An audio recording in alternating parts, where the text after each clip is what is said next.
Welcome back to the 100 Days Project. Day 3.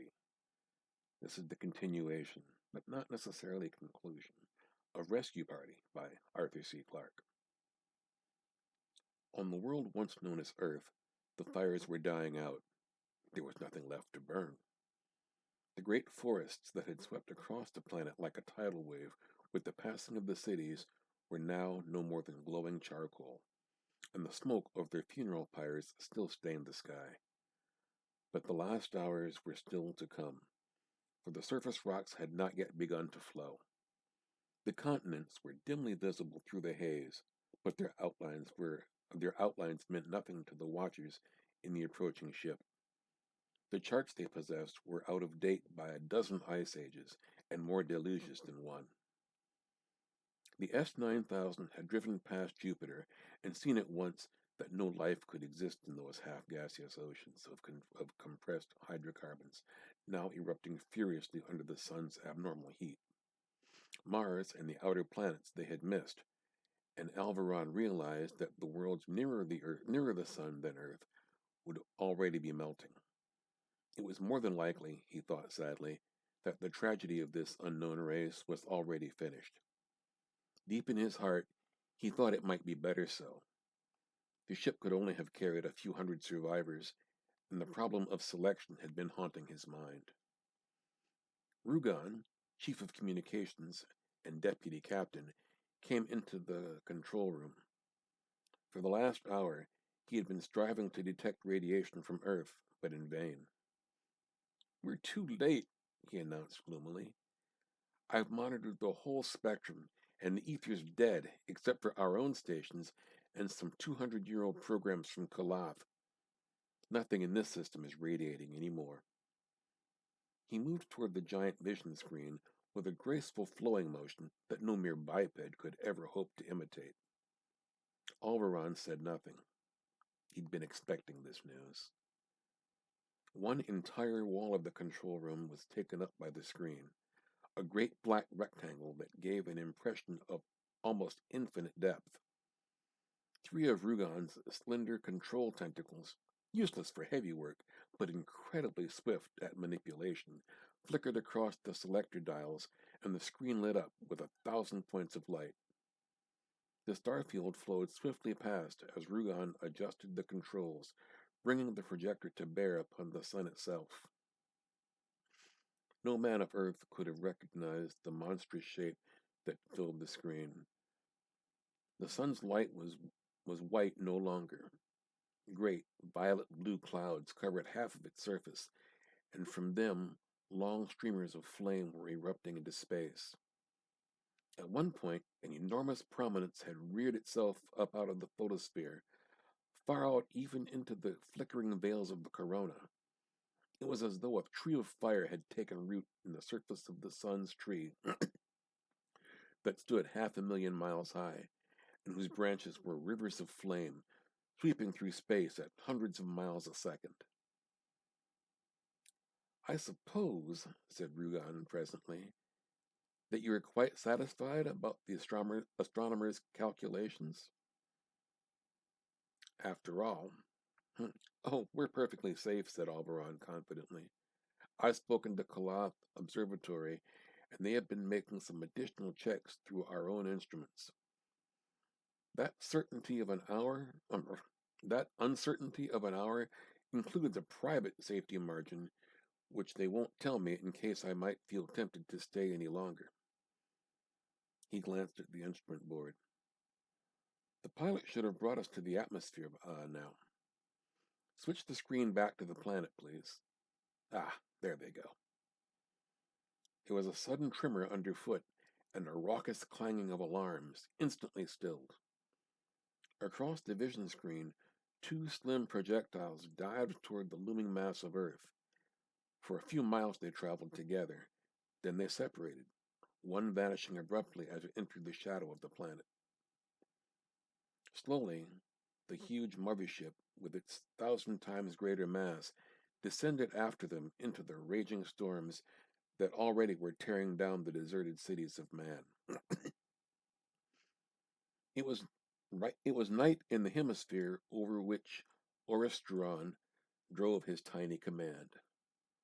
Like Torquely, his mission was to photograph and record and to report progress to the mothership. The little scout had no room for specimens or passengers. If contact was made with the inhabitants of this world, the S-9000 would come at once. There would be no time for parleying. If if there was any trouble, by the rescue would be by force, and the explanations could come later. The ruined land beneath was bathed with an eerie, flickering light, for a great auroral display was raging over half the world. But the image on the vision screen was independent of external light, and it showed clearly a waste of barren rock that seemed never to have known any form of life. Presumably, this desert land must come to an end somewhere. Orostron, Orestron increased his speed to the highest value he dared risk in so dense an atmosphere.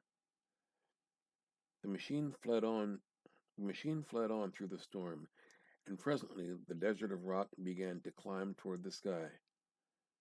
A great mountain range lay ahead, its peaks lost in the smoke-laden clouds. Orestron directed the scanners toward the horizon, and on the vision screen the line of mountains seemed suddenly very close and menacing. He started to climb rapidly. It was difficult to imagine a more unpromising land in which to find civilization, and he wondered if it would be wise to change course. He decided against it. 5 minutes later, he had his reward. Miles below lay a decapitated mountain, the whole of its summit sheared away by some tremendous feat of engineering.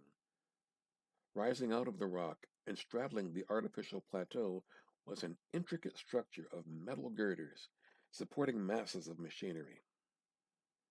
Orestron brought his ship to a halt and spiraled down toward the mountain.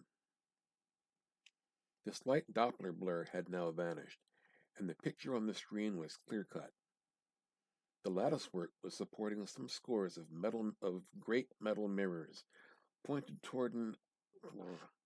pointed skyward at an angle of 45 degrees to the horizontal. They were slightly concave, and each had some complicated mechanism at its focus. There seemed something impressive and purposeful about the great array. Every mirror was aimed at precisely the same spot in the sky or beyond. Orestron turned to his colleagues. "It looks like some kind of observatory to me," he said. "Have you ever seen anything like it before?" Clarton, a multi-tentacled tripedal creature from a globular cluster at the edge of the Milky Way, had a different theory. "That's communications equipment. Those reflectors are for focusing electromagnetic beams. I've seen the same kind of installation on 100 worlds before. It may even be the station that Clarke picked up, though it's rather unlikely, for the beams would be very narrow from mirrors that size." "Well, that would explain why Rugon could detect no radiation before we landed," added Hanser II, one of the twin beings from the planet Thargon. Orestron did not agree at all. "If that's a radio station, it must be built for interplanetary communication. Look at the way the mirrors are pointed. I don't believe that a race which only had radio for 2 centuries can have crossed space. It took my people 6,000 years to do it." "Well, we managed it in 3, said Hanser II mildly, speaking a few seconds ahead of his twin. Before the inevitable argument could develop, Clarton began to wave his tentacles with excitement.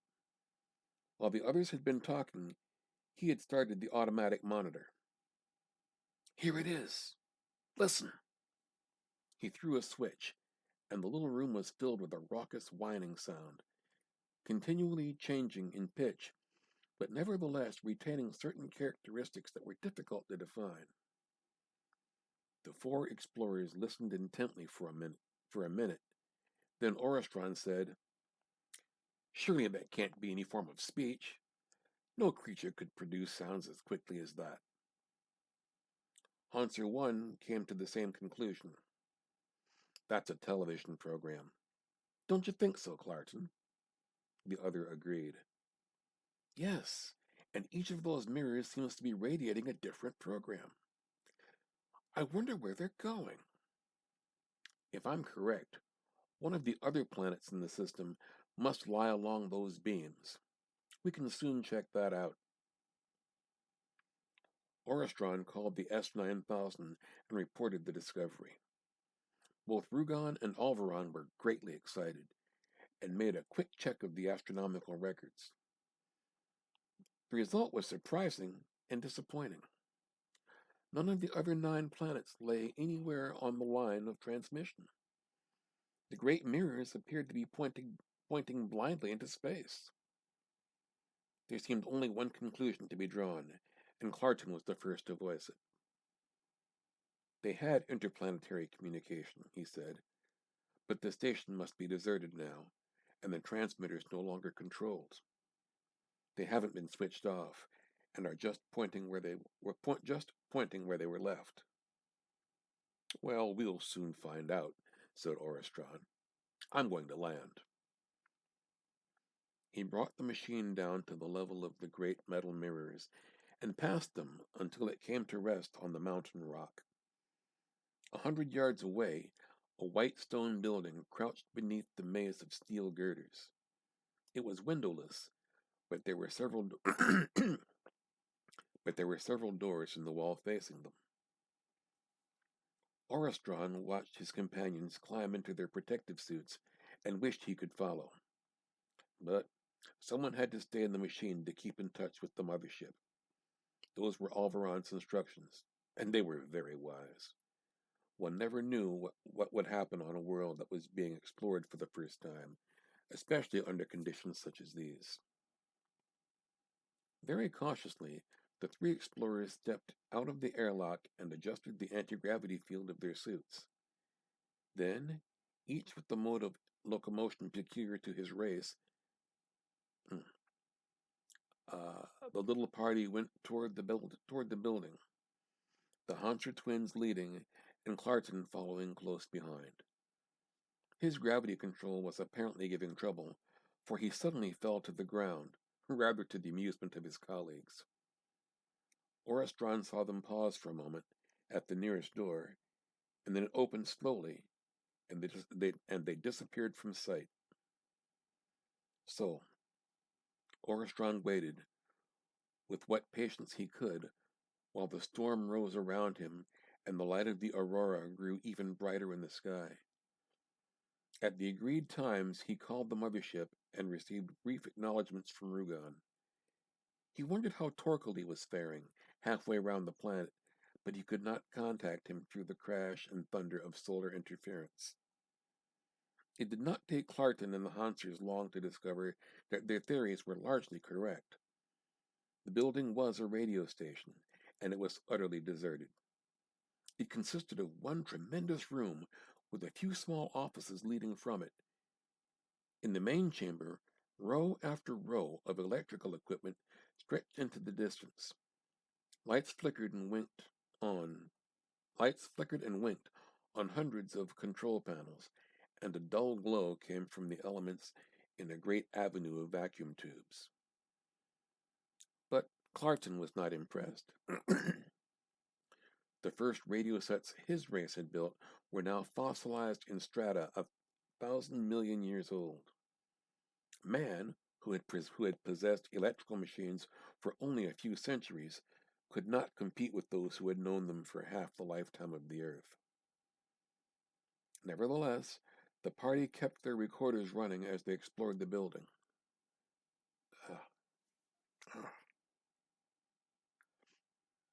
There was still one problem to be solved. The deserted station was broadcasting programs, but where were they coming from?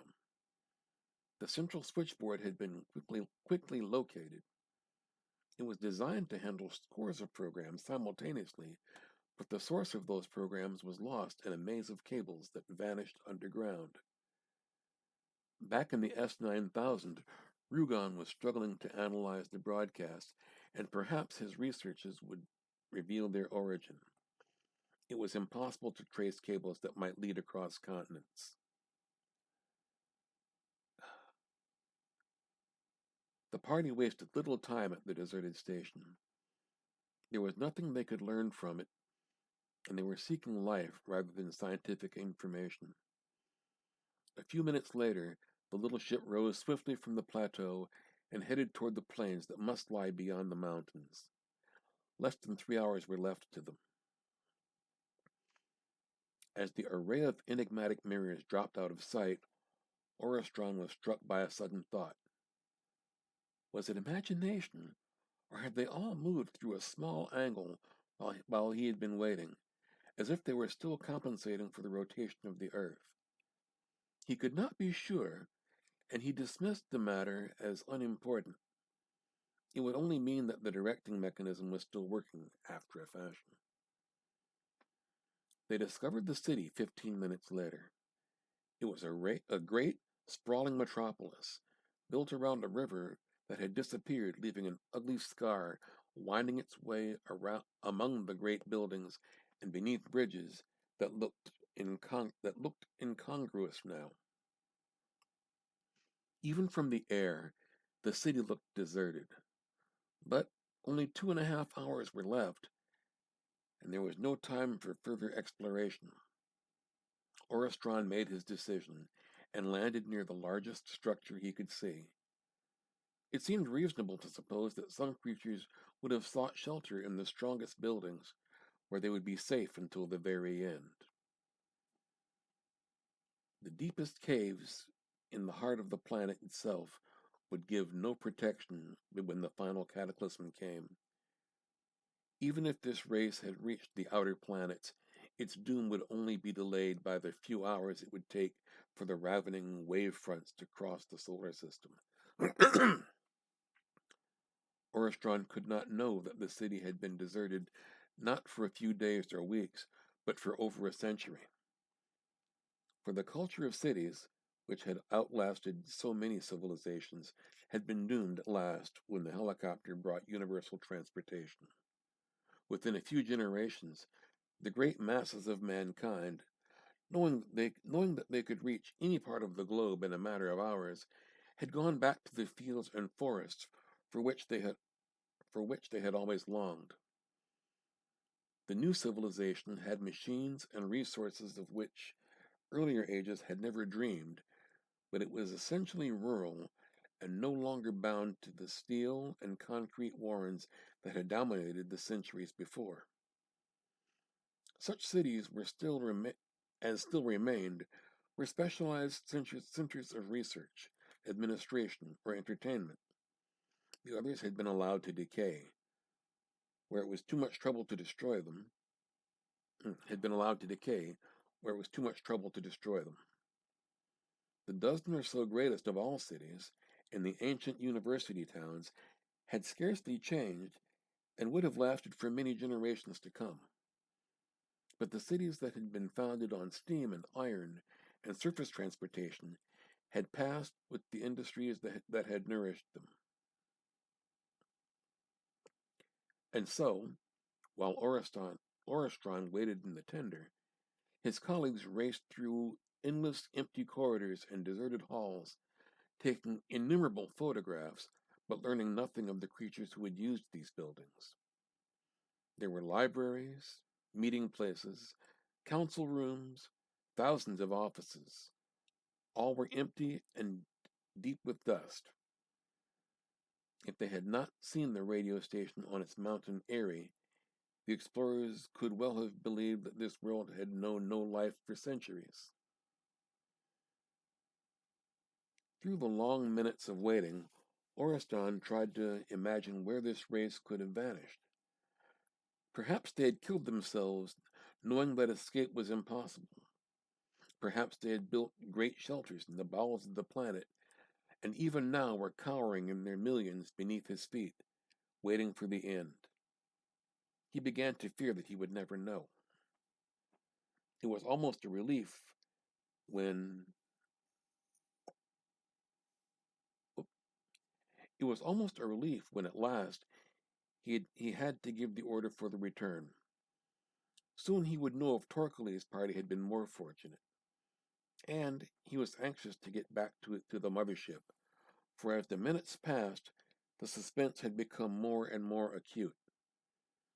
There had always been the thought in his mind, what if the astronomers of Kuloth had made a mistake? He began to feel happy when the walls of the S-9000 were around him. He would be happier still when they were out in space and this ominous sun was shrinking far astern. As soon as his colleagues had entered the airlock, Oristron hurled his tiny machine into the sky and set the controls to home on the S-9000. Then he turned to his friends. "Well, what have you found?" he asked. Clarkson produced a large roll of canvas and spread it on the floor. "This is what they were like," he said quietly. "Bipeds, with only 2 arms. They seem to have managed well in spite of that handicap. Only 2 eyes as well, unless there are others in the back. We were lucky to find this. It's about the only thing they left behind." The ancient oil painting stared stonily back at the 3 creatures regarding it so intently. By the irony of fate, its complete worthlessness had saved it from oblivion. When the city had been evacuated, no one had bothered to move Alderman John Richards, 1909 to 1974. For a century and a half, he had been gathering dust far away from the old cities. The new civilization had been rising to heights. For a century and a half, he had been gathering dust, while far away from the old cities, the new civilization had been rising to heights no earlier culture had ever known. "That was almost all we found," said Clarkson. "The city must have been deserted for years. I'm afraid our expedition has been a failure. If there are any living beings on this world, they have hidden themselves too well for us to find them." His commander was forced to agree. "It was almost an impossible task," he said. "If we'd had weeks instead of hours, we might have succeeded. For all we know, they may have built shelters under the sea. No one seems to have thought of that." He glanced quickly at the indicators and corrected the course. "Well, we'll be there in 5 minutes. Alvaron seems to be moving rather quickly. I wonder if Torquele has found anything." The S-9000 was hanging a few miles above the seaboard of a blazing continent when Oristron homed upon it. The danger line was 30 minutes away, and there was no time to lose. Skillfully, he maneuvered the little ship into its launching tube, and the party stepped out of the airlock. I think that's where we're going to call it quits tonight. That's 23 minutes. Tune in tomorrow for day 4.